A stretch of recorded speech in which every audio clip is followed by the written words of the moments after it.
Hello दोस्तों, आज हम बनाएंगे रागी का डोसा। इसके लिए ना ही हमें सोडा का इस्तेमाल करना है, ना ही सूजी, ना ही इसमें हम दही डालने वाले, ना ही चावल का आटा।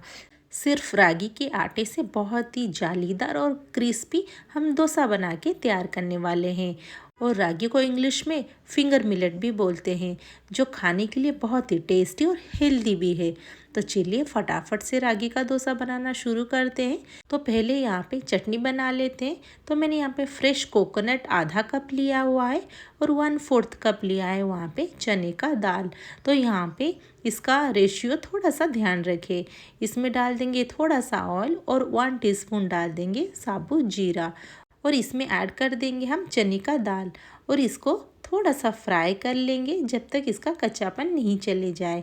इसमें डाल देंगे थोड़ा सा सॉल्ट और यहाँ पे डाल देंगे एक ग्रीन चिली और 3 से 4 लहसुन के कलियाँ और कड़ी पत्ता डालना ना भूलें। कोई भी चटनी के लिए कड़ी पत्ता बहुत ही ज़रूरी होता है।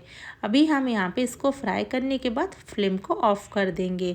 अभी यहाँ पे डाल देंगे सारे नारियल और यहाँ पे इसको मिला लेंगे। तो अभी फ्लेम मैंने ऑफ कर दिया है। अभी हमारा जो कढ़ाई है गरम है, इसी में ही थोड़ा सा हमारा जो नारियल फ्राई हो जाएगा। इसमें हम डाल देंगे थोड़ा सा पानी।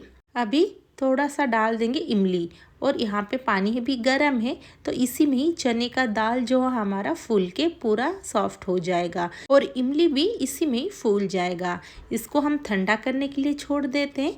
दूसरे तरफ बना लेते हैं हमारे रागी के डोसे के लिए यहाँ पे उसका बैटर।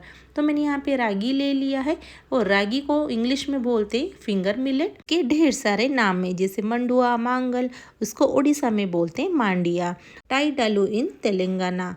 मैंने यहाँ पे 1 कप लिया हुआ है रागी का आटा।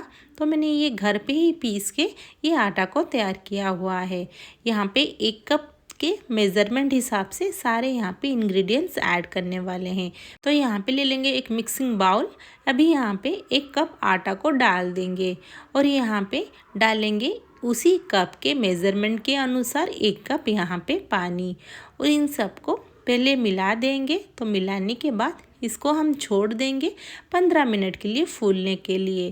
तो ये फटाफट फूल जाता है, इसके लिए ज़्यादा टाइम बिल्कुल भी नहीं लगता है। इसको हम ढक के छोड़ देंगे 15 मिनट के लिए, आराम से फूल जाएगा। अभी दूसरे तरफ हम चेक कर लेते हैं। हमारा जो रखा हुआ है चटनी के लिए पूरा अभी ठंडा हो चुका है।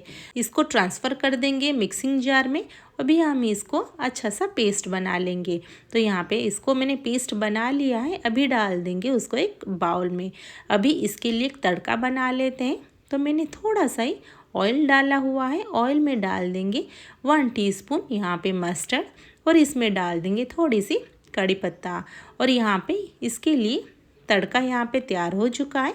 इसको यहाँ पे डाल देंगे। हमारा रेडी हो चुका है नारियल की चटनी, जो बहुत ही ज़्यादा स्वादिष्ट लगती है। और यहाँ पे देखिए पूरा फूल के पूरा ये डबल हो गया है और यहाँ पे क्लियर के जैसे नीचे बैठ भी गया है। यहाँ पे इसको मिला लेंगे। तो ये बहुत ही ज़्यादा भी हमारा थिक है। इसमें डाल देंगे और 1/2 कप पानी। तो यहाँ पे ध्यान रखिए, जितना हम आटा यूज़ करेंगे उसका 1.5 गुना यहाँ पे पानी का इस्तेमाल करना है। तो यहाँ पे पूरा पतला सा बैटर बनाना है, जैसे हम बनाते हैं ना सूजी का डोसा, नहीं तो पोहा का डोसा, पूरा पतला सा यहाँ पे बैटर बनाना है। तो यहाँ पे मैं आपको दिखा रही हूँ, उसी टाइप का कंसिस्टेंसी चाहिए, बिल्कुल भी हमें मोटा नहीं चाहिए। तो यहाँ पे इसमें डाल देंगे अभी थोड़ा सा सॉल्ट हमारे टेस्ट के अकॉर्डिंग और यहाँ पे मैंने डाल दिया है 2 टीस्पून यहाँ पे जिंजर गार्लिक और यहाँ पे ग्रीन चिली का पेस्ट और यहाँ पे 1 टीस्पून डाल देंगे साबुत जीरा और इन सबको पहले अच्छे से मिला लेंगे।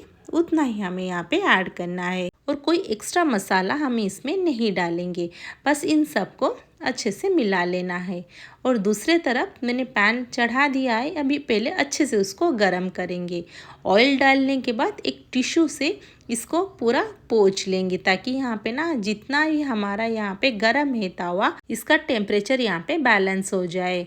यहाँ पे हम कर देंगे थोड़ा सा मीडियम फ्लेम और यहाँ पे उसको मिलाने के बाद फिर यूज़ करेंगे। नहीं तो ये नीचे बैठ जाएगा ना, तो इसको हिलाते हुए हमें ऐसे थोड़ा थोड़ा करके लेना है और यहाँ पे उसको फैला के चारों तरफ यहाँ पे डालना है।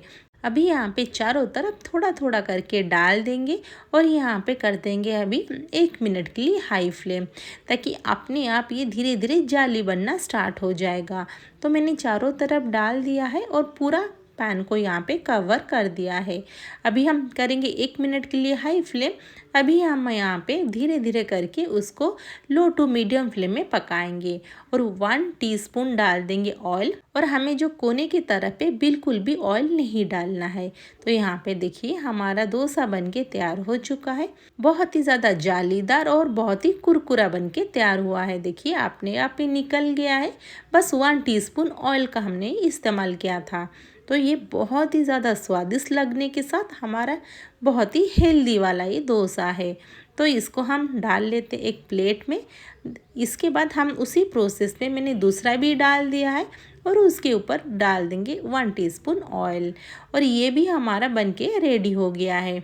तो ये वाला ज़रूर दोस्तों ट्राई करें और कैसा लगा मुझे कमेंट बॉक्स में उसका फीडबैक ज़रूर दीजिए। अगर वीडियो थोड़ी सी भी अच्छी लगे वीडियो को ज़रूर लाइक कर दीजिए और चैनल पे नए हैं तो चैनल को ज़रूर सब्सक्राइब कर दीजिए, क्यों आपके लिए मैं नई नई रेसिपीज़ डेली लाते रहती हूँ। और इसके साथ नारियल की चटनी का कॉम्बिनेशन बहुत ही ज़्यादा मज़ेदार सी लगती है।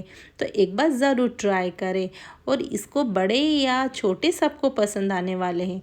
और बहुत ही ज़्यादा मज़ेदार से हमारे डोसा बनके तैयार हो चुका है।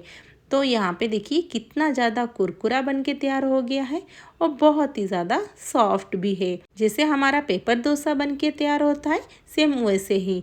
और यहाँ पे ये बहुत ही ज़्यादा हमारी मज़ेदार सी रेसिपी बनके तैयार हो चुकी है। तो फिर मिलते हैं नेक्स्ट वीडियो में। Thanks for watching.